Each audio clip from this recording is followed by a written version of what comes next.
GPSC Olympic ચેનલમાં આપનું સ્વાગત છે। શુભાંશુ શુક્લા વિશે આજે આપણે માહિતી જોઈશું। તો શુભાંશુ શુક્લા એક ભારતીય વાયુસેનાના ગ્રુપ કેપ્ટન અને અવકાશયાત્રી છે, જેઓ ભારતના અવકાશ સંશોધન ક્ષેત્રે મહત્ત્વનું યોગદાન આપી રહ્યા છે। તેઓ આંતરરાષ્ટ્રીય અવકાશ સ્ટેશન એટલે કે ISS પર જનારા પ્રથમ ભારતીય અવકાશયાત્રી બનવા જઈ રહ્યા છે।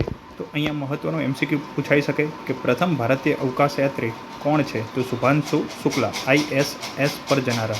તેમણે નેશનલ ડિફેન્સ એકેડમી એટલે કે NDAમાંથી તાલીમ લીધી હતી અને 2006માં વાયુસેનામાં ફાઇટર પાયલટ તરીકે જોડાયા હતા। તેઓ ટેસ્ટ પાયલટ પણ રહી ચૂક્યા છે, જે દર્શાવે છે કે તેમની પાસે ઉચ્ચ સ્તરની ટેકનિકલ અને ઓપરેશનલ કુશળતા છે। તો અવકાશ મિશન માટે અત્યારે એ ચર્ચામાં આવેલા છે, તો એ કયું છે? તો શુભાંશુ શુક્લા એક્સિયોમ। તો મહત્ત્વનો MCQ કયો મિશન છે?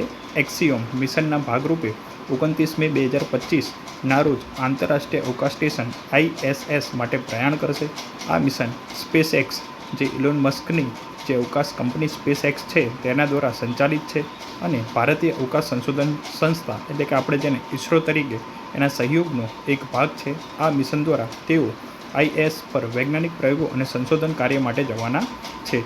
તો એના સિવાય બીજું કહી શકાય કે આના સિવાય ભારતના પ્રથમ અવકાશયાત્રી કોણ ગયું હતું? તો રાકેશ શર્મા 1984માં સોવિયત યુનિયનના સોયુઝ T11 મિશન દ્વારા અવકાશમાં ગયા હતા, પરંતુ તેમનું મિશન ISS સુધી થયું ન હતું। આ ઉપલબ્ધિ ભારતના અવકાશ કાર્યક્રમ માટે એક મહત્ત્વનું પગલું છે। તો રાકેશ શર્મા ગયા હતા, પરંતુ આંતરરાષ્ટ્રીય અવકાશ સ્ટેશન પર એ પહોંચી શક્યા ન હતા।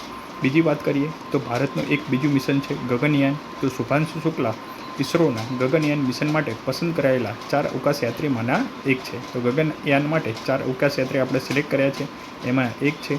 આ મિશન ભારતનું પ્રથમ માનવ અવકાશ મિશન છે, જે 2026માં લોન્ચ થવાની શક્યતા છે।